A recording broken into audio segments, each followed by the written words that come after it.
Sa video na ito ay pag-uusapan po natin ang tungkol sa mabilis na pag-angat ni Stellar or XLM habang papalapit ito sa milestone na 10 million accounts.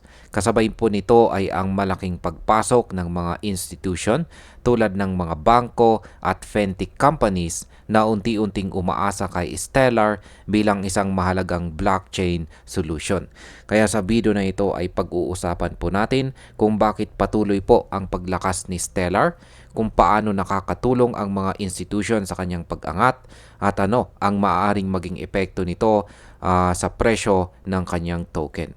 Kaya yan, bago po tayo magpatuloy ay pakibasa na lamang po muna ang disclaimer dito po sa ibaba ng ating screen. Yan, simulan po natin sa kung bakit malapit nang maabot ni Stellar ang kanyang 10 million accounts na milestone. Yan, si Stellar po ay kasalukuyang mayroong 9.69 million active wallets. Araw-araw ay may nadaragdag na 5,000 hanggang 6,000 na mga bagong accounts na pumapasok sa kanyang ecosystem.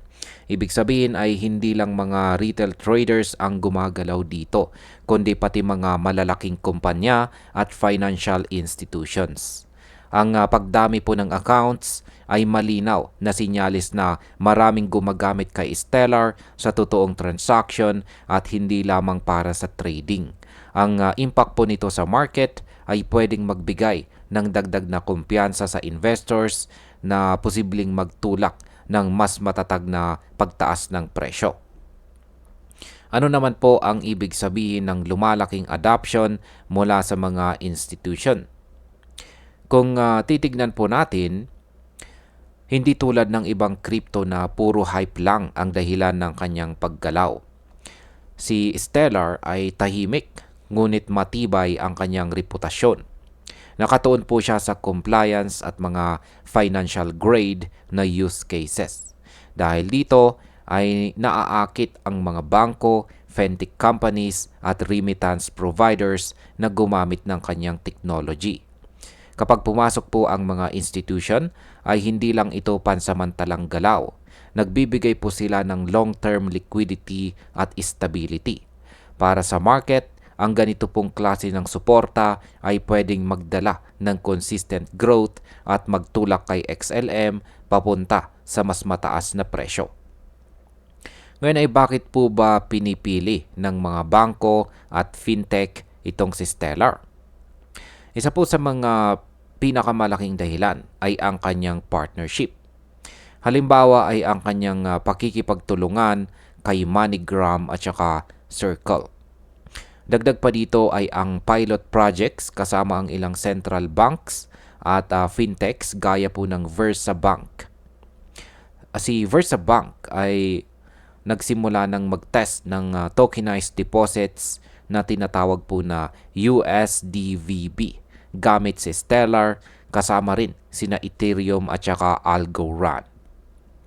Ang tiwala na ibinibigay po dito ay patunay na nakikita ng mga bangko ang scalability at compliance ni Stellar.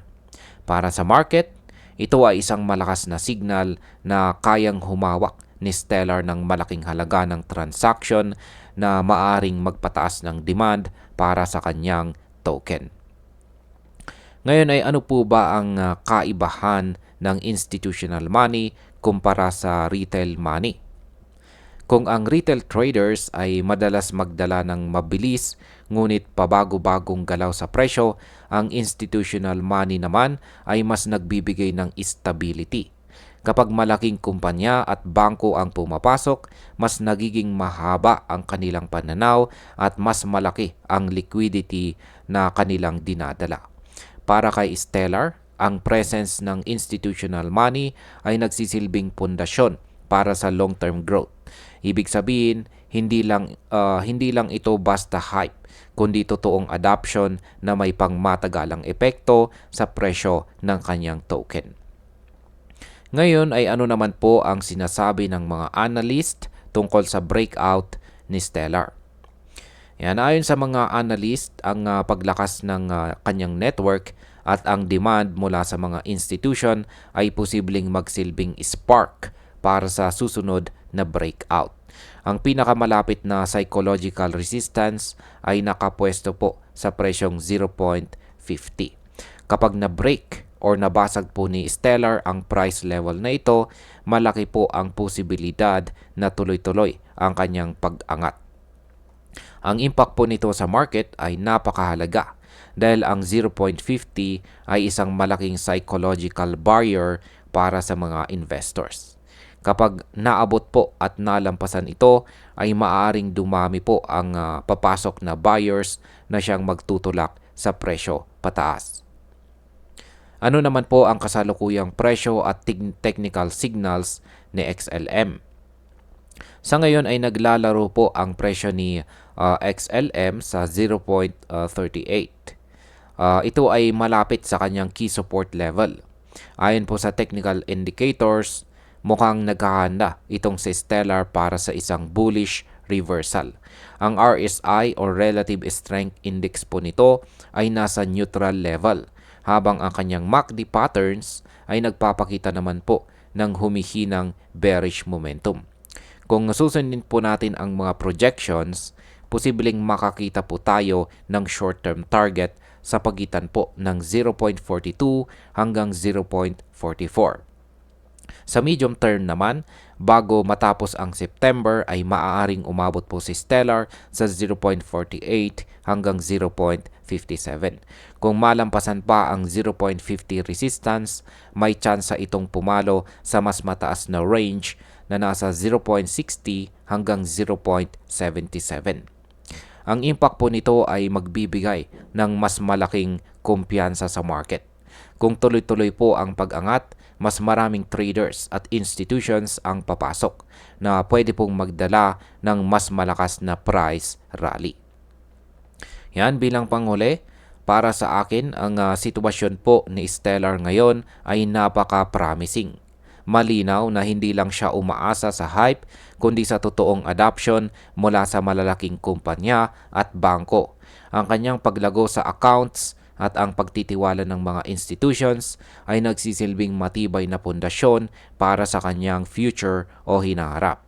Kung mapapanatili po ni Stellar ang kanyang momentum at malalampasan po ang resistance na nakaabang sa 0.50 na presyo, posible itong maging isa sa pinakamalaking galaw sa crypto market ngayong taon.